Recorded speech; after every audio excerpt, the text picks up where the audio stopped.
আজকে আমাদের মেঘশ্রী কর্মকারের 7তম জন্মদিন।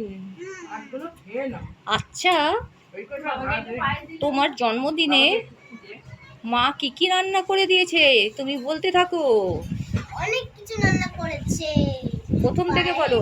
হ্যাঁ, পায়েস, দই, জল আর মিষ্টি আর চকলেট আর স্যালাড, ডাল, চিকেন, ঢেঁড়স ভাজা, কুমড়ো ভাজা, কাঁচকলা ভাজা, কুমড়ো বলেছি, আর এই যে আলু ভাজা, পটল ভাজা, বেগুন ভাজা, মাছ ভাজা। ওরে বাবা, সাদা ভাত। আচ্ছা,